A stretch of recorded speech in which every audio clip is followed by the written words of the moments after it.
and welcome to my screencast. This is the first scene I'll be analyzing. You can see when we move back and forth, there's a really interesting sort of symmetrical view here. You see these two men standing on either side, and we go through them almost perfectly.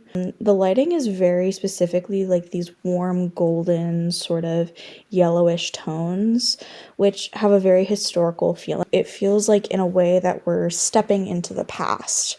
And this might be a reflection of the fact that, number one, we meet Agent Ross here in this scene for the first time. We also see Claw, and this is one of the first major confrontations. Here, there's a really good display of the rule of thirds. You see this railing over here, which cuts off right around the mark of like two-thirds of the way down the screen. And then you see this railing up here, which is about 1/3 of the way down the screen. So it really breaks it up into, there's this tapestry, there's the floor, and there's the main characters, basically. So this is our next scene, which I think is super, super interesting. But basically it centers around T'Challa and Nakia, and you see this really intentional, symmetrical filming, which obviously, number one, draws the eye to them, also establishes the fact that Nakia is incredibly important to him. And we've seen this earlier in the movie, obviously, with his, their moment in the ship together when they're entering Wakanda for the first time. But this is not just establishing Nakia as one of T'Challa's interests, but it also establishes Nakia as a powerful character because we see that she's framed in the middle and adds like in the middle of the screen and on the same level as T'Challa. I think that the costuming was also very intentional in this scene. There's a very clear divide between the surroundings and what T'Challa and Nakia are wearing. Nakia and T'Challa are in these green tones, and the rest of the location around them is very red. It's very like strong, warm toned, and they're in these cool tones, which definitely sets them apart and draws the eye even more. But I also think it's really symbolic as well, because green is the opposite of red, and this is very clearly not a place that they're comfortable. They're around people like Claw, they're around people like the CIA, which, they generally do not like. They're around these people whose values they don't agree with, and they're entering this area in order to fight to take back control, really. This is our next scene, and this is the one that I actually analyzed in class that I really love.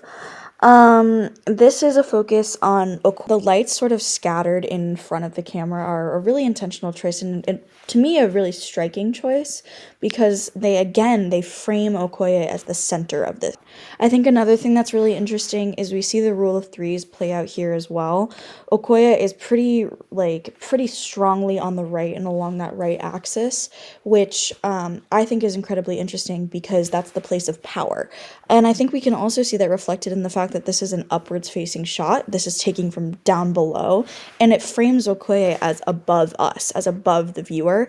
And it basically makes us think, oh, she knows something that we don't. She has power that we don't. And that's again reflected in the rule of three. You can again see that rusting on the gold even clearer now, which I think has the same symbolism as it did before, sort of the phasing out of the old and coming in with the new. It makes us feel like this confrontation with Claw has been a long time coming. It's been forming for decades, and we're moving back in time to when this conflict first arose, and it's sort of like a full circle moment for these characters. So this is our next scene, and this is with Agent Ross when T'Challa is coming around for the first time. See Agent Ross centered in the frame. And we've talked about how this sort of centered in the frame is a position of power, but also a position of it draws the eye naturally.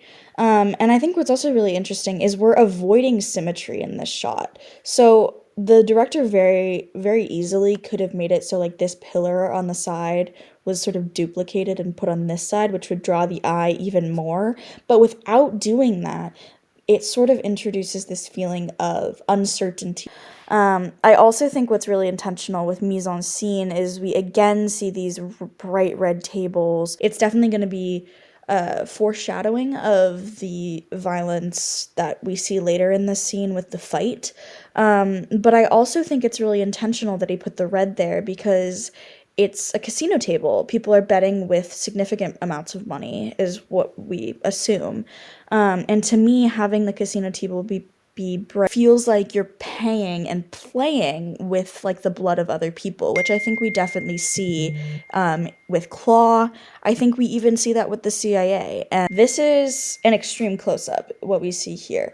And I think what's really interesting here is the art of an extreme close up is it sometimes takes away context for what we're seeing. It sort of decentralizes the viewer or sort of knocks them off kilter. I would say that it's really interesting that T'Challa's hand is in the center in the position of power, basically, in the position that draws the eye. I will again say that Ross comes in from the side, which I think is really interesting because it places him in the position of less power, or as like not the focal point. This is my last scene, and we are well because of the contrast that it poses with the inside of the casino.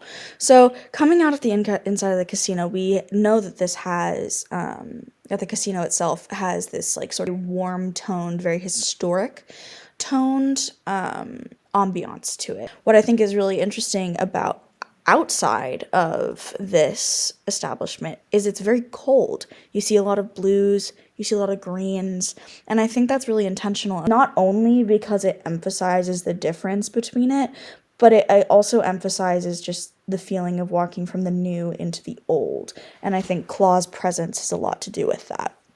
I would also say from this camera angle, this is very obviously an over-the-shoulder shot. And what I think is really interesting in this case is you can see here the woman who allows them in or would allow or will end up allowing them into the establishment is on the right. Is on the right axis of the rule of thirds. And I also think that's really intentional. The right is the place of power, as we previously talked about.